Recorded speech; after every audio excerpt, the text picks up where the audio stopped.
Hello বন্ধুরা, কেমন আছো? তো এটা আমাদের জার্নির প্রথম দিন, আর সকালবেলায় ফ্রেশ হয়ে এখন ঝুলি নিয়ে বসে পড়েছে মেকআপ করার জন্য।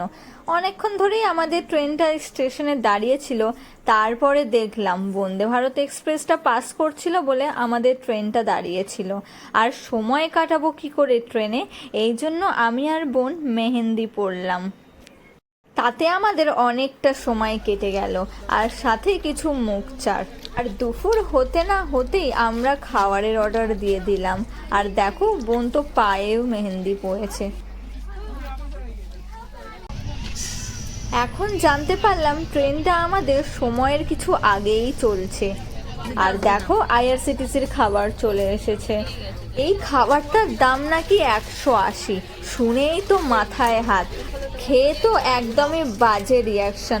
এতই বাজে খেতে হয়েছিল যে আমরা খেতেই পারিনি। আমরা 2 প্লেট নিয়েছিলাম, তার মধ্যে একটা প্লেট তো আমরা ফেলেই দিলাম, খেতেই পারিনি। এই করে সকাল দুপুর কাটিয়ে এখন হচ্ছে সন্ধে। আর সন্ধে বেলায় লখনৌ স্টেশন পৌঁছাতেই আমরা অর্ডার দিয়ে দিলাম ডমিনোজের পিৎজা। এখন আমরা ট্রেন থেকেই যে কোনো খাওয়ার জিনিস খুব সহজেই অর্ডার দিতে পারি। শুনে তো আমি অবাক, ট্রেনে পিৎজা পাওয়া এটা কি মুখের ব্যাপার। যাই হোক, এই নিয়ে একটা ছোট্ট রিলস আমি তোমাদের সাথে শেয়ার করব ভাবে অর্ডার করলাম। আর দেখো, খাওয়া দাওয়া করেই এখন বিছানা রেডি করার পালা। আমরা চলে আসলাম ট্রেন জার্নির লাস্ট দিন, 3 তারিখ।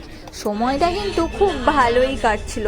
ভেবেছিলাম খুব বোরিং যাবে, তো খুব ভালো কাটলো।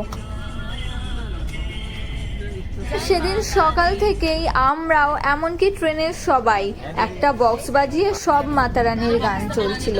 টাইমটা যেন হু হু করে কেটে গেল, সঙ্গে মাতারানির গান দারুণ লাগছিল। আর যাত্রাটা আরও সুন্দর কাটলো, কারণ আমাদের সহযাত্রীরাও খুব ভালো ছিল, খুব হেল্পফুল।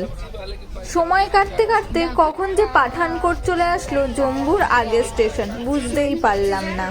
আর তার কিছুক্ষণ পরেই আমরা জম্মু স্টেশনে পৌঁছে গেলাম। ফাইনালি 2 দিনের জার্নির পর আমরা পৌঁছে গেছি জম্মু। প্রচন্ড হাওয়া ছাড়ছে, সবাই মিলে বলে একবার জয় মাতা দি। ছিল আমাদের ট্রেন জার্নি।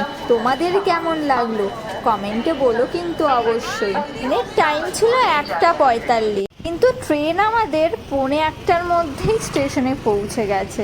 অনেক তাড়াতাড়ি পৌঁছেছে। নেক্সট ব্লগ আসতে চলেছে বৈষ্ণব দেবী যাত্রাপথে।